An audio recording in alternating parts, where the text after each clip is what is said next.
Hi everyone, today I'm going to be doing a voiceover on my LED mod for my CRF 250L.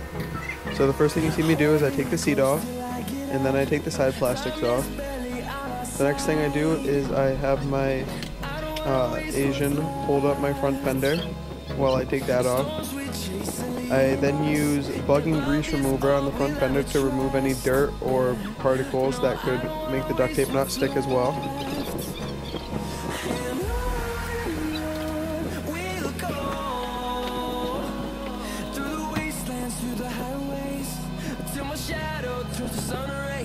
I use duct tape first so that the hot glue can have something to stick to and it's not as permanent if I ever needed to take the LEDs off, and it also provided a better adhesive base for the hot glue to stick to, which made the LEDs stay on a little bit better. So then I took the adhesive backs off of the 3M adhesive that comes with the LED strip. Then I stuck that directly to the duct tape, which ended up sticking better than the adhesive would have to the plastic.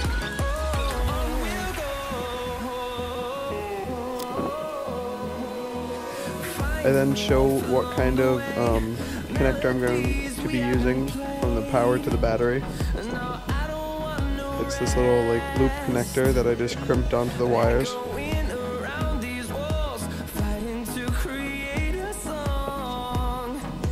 And then plug everything in to give it a test. The reason I had to test it was because I had to cut the wires and then solder 5 new wires on to make the front fender be able to connect all the way to the back of the bike.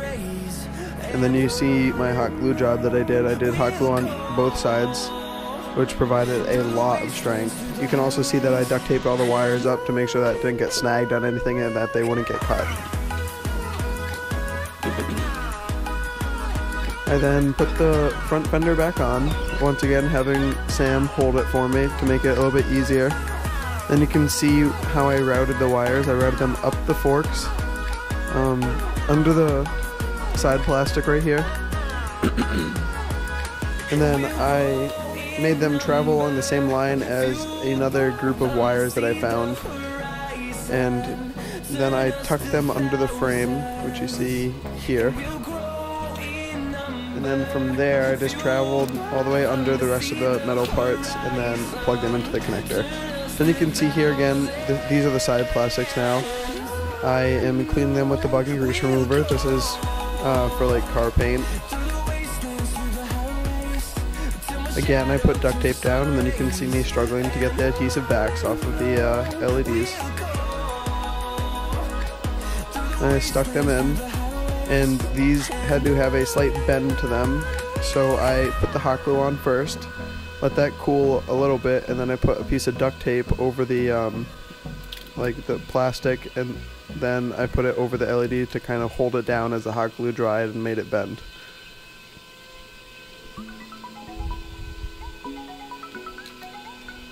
Then you can see here I was making sure that I would have a way to route the wire for this side plastic.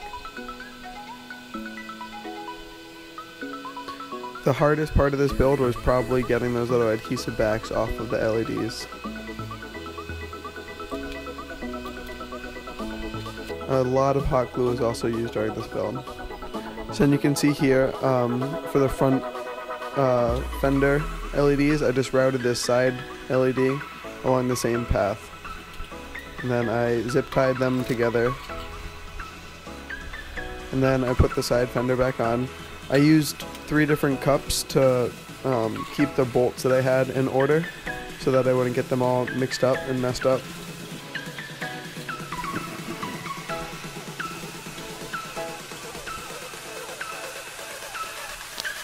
So now this side of the bike was done.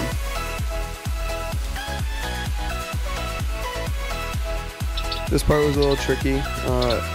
My friend Sam was upstairs during this, and he was a little busy, so I had to do this by myself. But if you start from the top, you can generally get the rest of the bolts in pretty easily. You can see how I was trying to figure out where I was going to wire them together and how I was going to make the wires travel. Once again, I put all the bolts back in, and they are in the cups.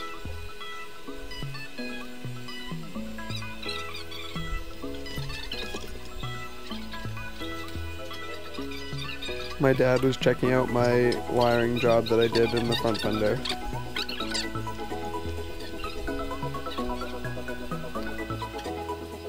Here I was wiring the controller box into the battery, and now thinking about it, I kind of want to put a cutoff switch somewhere on the bike to make it so I can permanently cut off the power so it doesn't always pull power, but I don't know when I'm going to do that.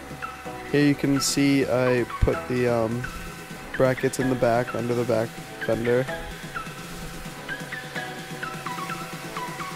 I used the included screws that came with the kit, and I screwed them into the fender, and then I found them on the top side of the bike, and I put super glue around the screws to make, one, to make the bond stronger, and then two, to make it so there was no point at the top of the screw to potentially cut something or someone.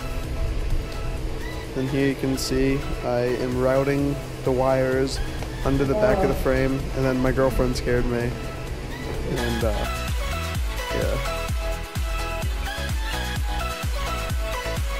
So putting the side plastic back on,